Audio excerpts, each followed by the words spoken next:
নমস্কার, আপনাদের আবারও স্বাগত শ্রাবণ দা বং এক্সপ্লোরারের আরেকটি নতুন ভিডিওতে। প্রথমেই জানাই আপনাদের সকলকে হ্যাপি নিউ ইয়ার। এই নতুন বছর আপনাদের খুব ভালো কাটুক। মুর্শিদাবাদ ভ্রমণের প্রথম পর্বে আপনাদের ঘুরিয়ে দেখিয়েছিলাম মুর্শিদাবাদের বেশ কিছু ঐতিহাসিক স্থান, আর মুর্শিদাবাদ ভ্রমণের এই দ্বিতীয় পর্বে আপনাদের ঘুরিয়ে দেখাবো বাকি জায়গাগুলি।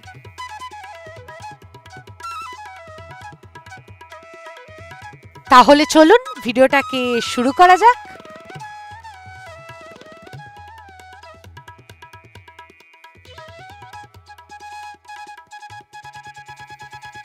আমরা বেরিয়ে পড়েছি এবার জাফরগঞ্জে সমাধিক্ষেত্রের কিছু দূরেই অবস্থিত আজিমুন্নিসা বেগমের সমাধিক্ষেত্র দেখতে।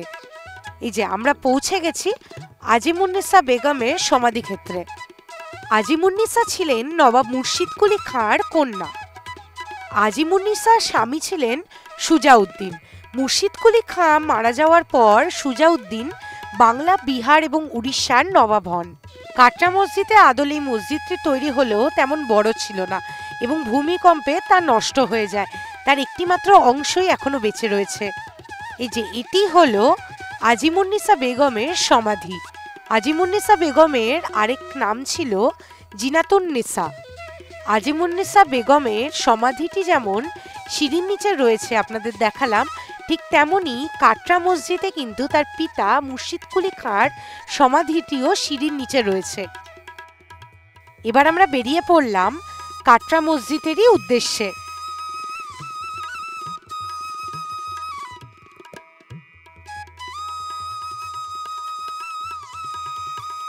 এই যে আমরা পৌঁছে গেছি কাটরা মসজিদে। মুর্শিদ কুলি খাঁ শেষ জীবনে এসে কাটরা মসজিদ নির্মাণের নির্দেশ দেন তার কর্মচারী মোরাদ ফরাশকে। 1723 সালে কাটরা মসজিদ নির্মাণ শেষ হয়। 1725 সালে মুর্শিদ কুলি খাঁর মৃত্যু হলে কাটরা মসজিদের সিঁড়ির নিচে সমাধিস্থ করা হয় তাঁকে। দক্ষিণী ব্রাহ্মণ পরিবারে জন্মগ্রহণ করেন মুর্শিদ কুলি খাঁ। দারিদ্র্যের তাড়নায় তার পিতা তাকে বিক্রি করে দেন কৃতদাস রূপে পার্শ্বিক এক ব্যবসায়ী হাজি সফির কাছে। দেখতে পাচ্ছেন এইগুলো দেখে অনেকে ভাববে যে সুড়ঙ্গ পথ, অনেকে ভাবে যে আন্ডারগ্রাউন্ড ঘর, কিন্তু না, এগুলোকে একসাথে ভাব বলা হয় কি ভেন্টিলেশন, মানে ইয়ার পাস। এখনকার টাইমে যখন বাড়ির উপর দিয়ে তৈরি করা হয় তখনকার টাইমে না মুখে নিজে তৈরি করা হয়, সাধারণত ড্যাম করে করতে হয়, মানে হাফ বাতাসটা নিজ দেওয়া পাস হতে পারে, এর মধ্যে মিহি করে যেন ড্যাম হয়ে নষ্ট না হয়। কিন্তু পরবর্তী সময় না সিকিউরগুলো সবগুলোকে সিল করে দেওয়া হয়েছে। মুর্শিদ কুলি খাঁর আসল নাম ছিল সূর্যনারায়ণ মিশ্র। এখানে এরকম টাইপের টোটাল কিন্তু 2000টা আসন আছে। এর উপর দিয়ে তখনকার টাইমে মোটা মোটা চাদর যে শামিয়ানা আছে না, সেই শামিয়ানা উপর দিয়ে টাঙিয়ে দেওয়া। কোথায় বলুন তো, নিচে হুক দেখুন, নিচে হুকের মধ্যে। হাজি সফি মুর্শিদ কুলি খাঁকে নিয়ে যান ইস্পাহানে এবং ইসলাম ধর্মে দীক্ষিত করেন। ইসলাম ধর্মে দীক্ষিত করার পর তার নাম দেন মোহাম্মদ হাদি। হাজি সফি তার সন্তানদের সঙ্গে মোহাম্মদ হাদিকেও সুশিক্ষিত করে তোলেন। হাজি সফির মৃত্যুর পর মোহাম্মদ হাদি দাক্ষিণাত্যে এসে দেওয়ান হাজি আবদুল্লার কাছে কাজ নিয়ে হিসাব রক্ষায় বিশেষ পারদর্শী হয়ে ওঠেন। মোহাম্মদ হাদির কথা ঔরঙ্গজেবের কাছে পৌঁছয়। সম্রাট তখন মোহাম্মদ হাদিকে হায়দ্রাবাদের দেওয়ান নিযুক্ত করে পাঠান। এর কিছুদিন পর মোহাম্মদ হাদিকে কর্তলব খাঁ উপাধি দিয়ে বাংলার দেওয়ান করেন সম্রাট। বাংলায় এসে সুবাদার আজিম উস শানের সঙ্গে দেওয়ান কর্তলব খাঁর বিরোধ বাঁধলে তিনি তার দেওয়ানি দপ্তর মুকসুদাবাদে স্থানান্তরিত করেন। কিছুদিনের মধ্যে রাজস্ব সংগ্রহ করে দাক্ষিণাত্যে সম্রাট ঔরঙ্গজেবকে তিনি প্রদান করেন। সম্রাট খুশি হয়ে তাকে উপাধি দেন মুর্শিদ কুলি খাঁ এবং অনুমতি দেন নিজের নামে শহরের নামকরণে। 1704 সালে মুর্শিদ কুলি খাঁ মুকসুদাবাদের নামকরণ করেন মুর্শিদাবাদ।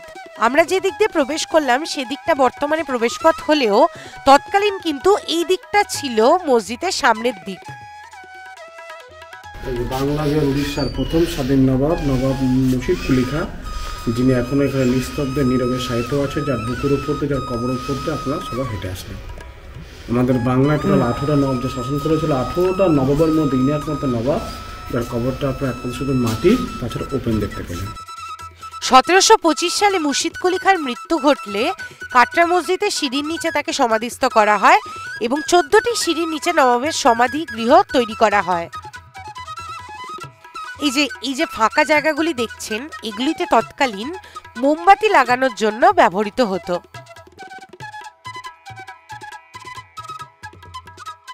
এটা হাইটে 70 ফিট আর 67টা সিঁড়ি আছে।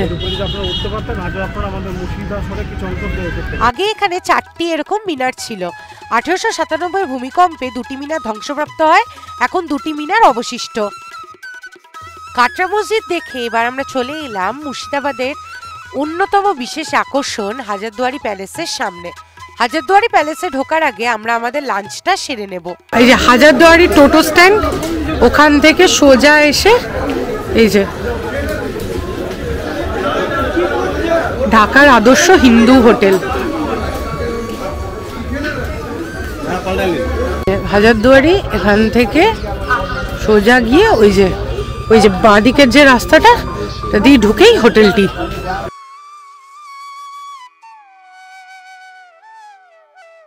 লাঞ্চ সেরে আমরা ঢুকে পড়লাম ঘুরে দেখতে মুর্শিদাবাদের প্রধান আকর্ষণীয় দ্রষ্টব্য হাজারদুয়ারি প্যালেস। 1829 সালের 9 আগস্ট নবাব হুমায়ুন যা বিশিষ্ট নাগরিকদের উপস্থিতিতে এই প্রাসাদের ভিত্তিপ্রস্তর স্থাপন করেন। প্রাসাদের স্থপতি উইলিয়াম ডানকান ম্যাকলিয়ড। প্রথমে এই প্রাসাদের নাম ছিল নবাব প্যালেস, তবে কথিত আছে এই প্রাসাদে সহস্রাধিক দরজা থাকার কারণে লোকের মুখে মুখে এই প্রাসাদের নাম হয় হাজারদুয়ারি। বর্তমানে এর নাম হাজারদুয়ারি প্যালেস মিউজিয়াম। 1985 সালে ভারতীয় পুরাতত্ত্ব সর্বেক্ষণ বিভাগ এই সংগ্রহশালাটিকে অধিগ্রহণ করেন। হাজারদুয়ারি উল্টো দিকে রয়েছে ইমামবাড়া। বলতে বলতে আমরা চলে এসেছি একদম প্যালেসের সামনে। প্রাসাদটির দৈর্ঘ্য প্রস্থ উচ্চতা যথাক্রমে 415 ফুট, 205 ফুট এবং 90 ফুট। হাজারদুয়ারি প্রাসাদের সামনে 36টি কালো পাথরের সিঁড়ি রয়েছে। নিচের প্রথম সিঁড়িটি 107 ফুট লম্বা এবং উপরের শেষ সিঁড়িটি 64 ফুট লম্বা। হাজারদুয়ারির বাইরের চারিদিকে মোট 50টি পিলার রয়েছে এবং রয়েছে খুব সুন্দর একটি বাগান, যেটি আপনারা দেখতে পাচ্ছেন। বলে রাখি, হাজারদুয়ারির এই 1000টা দরজার মধ্যে কিন্তু প্রায় 100টি দরজাই নকল। প্রাসাদটির সামনে সিঁড়ির দুই পাশে 2টি বসা সিংহের মূর্তি রয়েছে।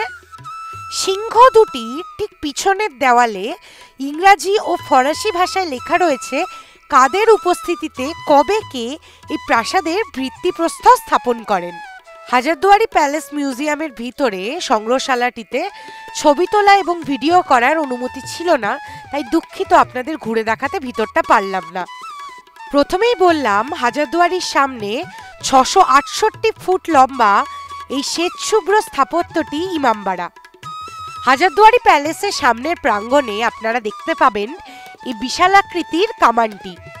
হাজারদুয়ারির সংগ্রহশালাটি তো আপনাদের ঘুরিয়ে দেখাতে পারলাম না, সেখানে ছবি তোলা এবং ভিডিও করা নিষিদ্ধ, তাই আপনাদের জানিয়ে রাখি সেখানে রয়েছে সেই সময়ের ব্যবহৃত বিভিন্ন রকমের আসবাবপত্র, তৈলচিত্র, অস্ত্রাগার, আরও অনেক কিছু।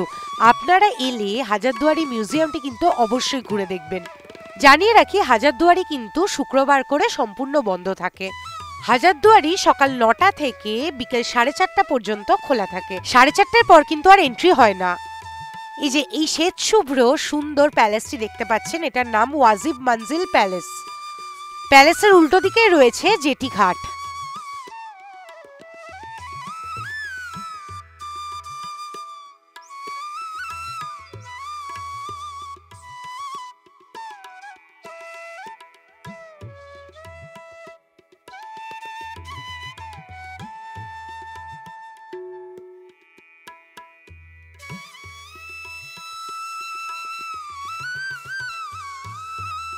এই প্রাসাদটি নবাব ওয়াসিব আলী মির্জা খান তার বাসভবন হিসেবে ব্যবহার করতেন। প্রাসাদটি হাজারদুয়ারির খুব কাছেই অবস্থিত। 1897 সালের 12 জুন ভূমিকম্পে প্রাসাদটি ভীষণভাবে ধ্বংসপ্রাপ্ত হয়। পরে এটিকে মেরামত করা হলেও দ্বিতীয় তলা ছাড়াই তাকে মেরামত করা হয়। এই ভবনটির ভিতরেও কিন্তু ছবি তোলা বা ভিডিও করার অনুমতি ছিল না। মুর্শিদাবাদ ভ্রমণের প্রথম পর্বের মতোই দ্বিতীয় পর্বেও আপনাদের ঘুরে দেখালাম মুর্শিদাবাদের বেশ কিছু ঐতিহাসিক স্থান। এবার বাড়ি ফেরার পালা। আজকের ভিডিওটা তাহলে এখানেই শেষ করছি। আজকের ভিডিওটি যদি আপনাদের ভালো লেগে থাকে তাহলে ভিডিওটিকে লাইক শেয়ার করবেন আর আমার চ্যানেলটিকে প্লিজ সাবস্ক্রাইব করে দেবেন। আর সাবস্ক্রাইব বাটনের পাশে দেওয়া বেল আইকন বাটনটিতে ক্লিক করে দেবেন, তাহলে আমি যখনই ভিডিও দেব আপনাদের কাছে নোটিফিকেশন চলে যাবে। আমার ভিডিওর মাধ্যমে মুর্শিদাবাদ ভ্রমণ করে আপনাদের কেমন লাগলো আমাকে কমেন্টে জানাতে ভুলবেন না কিন্তু। খুব শীঘ্রই দেখা হচ্ছে আরেকটি নতুন ভিডিও নিয়ে। ততক্ষণের জন্য সকলে খুব ভালো থাকুন আর পাশে থাকুন।